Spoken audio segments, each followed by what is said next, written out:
Assalamualaikum warahmatullahi wabarakatuh. Perkenalkan, nama saya Sultan dari Fakultas Ekonomi, jurusan Akuntansi. Pada kesempatan kali ini saya akan mempresentasikan sebuah materi yang diambil dari buku Perilaku Organisasi bab 15 yang berjudul Dasar pada Struktur Organisasi. Yang pertama saya akan membahas tentang struktur organisasi. Apa sih itu struktur organisasi? Struktur organisasi memiliki pengertian garis hierarki yang berisi komponen-komponen penyusun perusahaan. Struktur ini akan memperjelas fungsi dan kedudukan setiap posisi pekerjaan secara jelas, termasuk juga di dalamnya pembagian hak dan kewajiban. Itulah pengertian dari struktur organisasi. Jadi, struktur organisasi ini menggambarkan kedudukan, fungsi, hak, dan kewajiban dari masing-masing posisi yang ada dalam lingkup organisasi secara jelas. Struktur organisasi juga menunjukkan alur perintah yang mengindikasikan jabatan pekerjaan yang harus dipertanggungjawabkan oleh masing-masing tipe karyawan dan dipimpin langsung oleh manajer. Nah, di dalam mendesain struktur organisasi, ada beberapa elemen yang harus diperhatikan oleh manajer, yaitu yang pertama, spesialisasi kerja. Yang kedua, departementalisasi. Yang ketiga, rantai komando. Yang keempat, rentang kendali. Yang kelima, sentralisasi dan desentralisasi. Dan yang keenam, formalisasi. Inilah 6 struktur yang harus diperhatikan oleh seorang manajer. Nah, di dalam 6 elemen ini kita akan membahas satu persatu. Yang pertama, spesialisasi pekerjaan. Spesialisasi kerja berarti memberikan tugas yang spesifik dan berulang. Dengan memecah pekerjaan menjadi tugas-tugas kecil yang dibutuhkan, yang dapat dilakukan secara berulang-ulang, dengan begitu pekerjaan diharapkan dapat lebih efisien. Atau dengan kata lain, spesialisasi pekerjaan ialah sampai mana tugas dalam organisasi terpecah-pecah menjadi pekerjaan yang terpisah-pisah.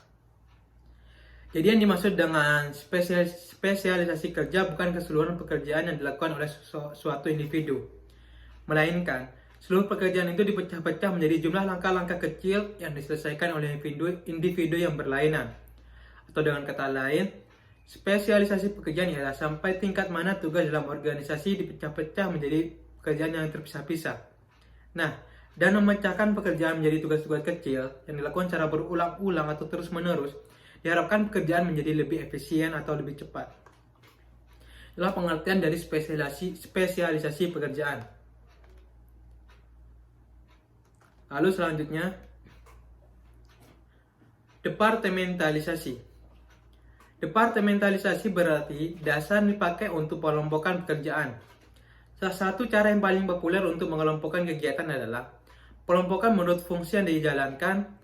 Fungsi-fungsi tersebut dimaksud dapat mencerminkan sasaran dan kegiatan organisasi itu. Jadi departementalisasi ini merujuk pada proses pengelompokan aktivitas dalam pekerjaan menurut fungsi yang dikerjakan di dalam departemen organisasi. Yang dimaksud dari fungsi-fungsi tersebut yaitu dapat mencerminkan sasaran dan kegiatan dalam organisasi itu. Pembagian departementalisasi adalah seperti pembagian departementalisasi atas produk, departementalisasi atas dasar wilayah, dan departementalisasi atas dasar pelanggan. Itulah pengertian dari departementalisasi. Lalu selanjutnya, rantai komando. Rantai komando merupakan garis wewenang yang tidak terputus yang terentan dari puncak-puncak organisasi ke eselon terbawah yang memperjelas siapa melapor ke siapa. Jadi rantai inilah yang mempermudah karyawan atau anggota organisasi karena mereka mengerti kemana anggota atau karyawan tersebut jika menemukan masalah dan pada siapa mereka akan bertanggung jawab. Jadi rantai komando ini mempermudah para karyawan atau anggota karena jadi mengerti kemana karyawan atau anggota tersebut jika menemukan masalah dan pada siapa pula anggota atau karyawan tersebut bertanggung jawab. Dan setiap manajer diberi derajat wewenang agar mampu memenuhi tanggung jawabnya. Lalu yang selanjutnya, rentang kendali. Rentang kendali berarti jumlah bawahan yang dapat diatur oleh manajer secara efektif dan efisien, yang menentukan banyaknya tingkatan dan manajer yang harus dimiliki oleh organisasi. Bila semua hal ini sama, makin luas atau besar rentang itu, makin efisien organisasi tersebut. Itulah pengertian dari rentang kendali. Lalu selanjutnya, sentralisasi dan desentralisasi. Sentralisasi dan desentralisasi berarti mengacu pada tingkat di mana pengambilan keputusan dipusatkan pada titik tunggal dalam organisasi. Dengan kata lain, bahwa jika manajemen puncak mengambil keputusan utama organisasi, pasti melibatkan sedikit atau sama sekali tidak melibatkan masukan dari para anggotanya. Itulah pengertian dari sentralisasi dan desentralisasi. Lalu selanjutnya, formalisasi. Formalisasi berarti mengacu pada tingkat di mana pekerjaan di dalam organisasi itu dibakukan. Itulah pengertian dari struktur organisasi, 6 elemen struktur organisasi.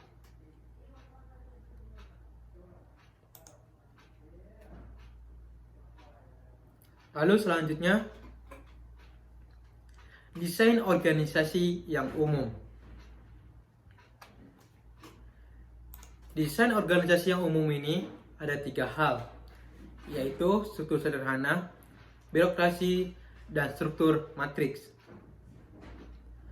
Struktur sederhana adalah suatu struktur organisasi yang dicirikan dengan rendahnya derajat departementalisasi, rentang kendali yang lebar, otoritas yang tersentralisasi pada suatu tunggal, dan kecilnya formalisasi. Lalu yang birokrasi adalah struktur organisasi dengan tugas operasional yang sangat rutin yang dicapai melalui spesialisasi, aturan, dan regulasi yang sangat diformalisasikan. Tugas yang dikelompokkan ke dalam departemen fungsional, otoritas yang tersentralisasi, tentang kendali yang sempit, dan pengambilan keputusan yang mengikuti rantai komando. Lalu yang ketiga, struktur matriks. Struktur matriks adalah suatu struktur organisasi yang menciptakan otoritas ganda dan menggabungkan antara departementalisasi fungsional dengan departementalisasi produk. Itulah pengertian dari 3 desain organisasi yang umum.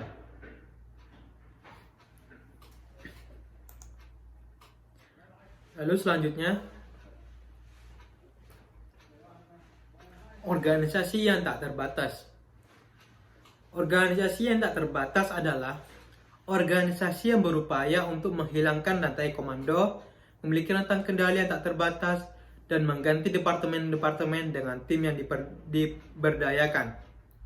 Jadi organisasi yang tak terbatas adalah organisasi yang berupaya menghilangkan rantai komando, dan biasanya organisasi yang terbatas ini memiliki rentang kendali yang tak terbatas dan selalu mengganti departemen dengan tim-tim yang diberdayakan.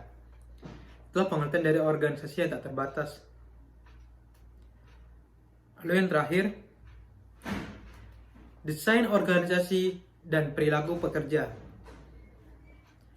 Spesialisasi pekerja memberikan kontribusi pada produktivitas pekerja yang lebih tinggi, tapi pada imbalan yang menurunkan kepuasan para pekerja atau para karyawan.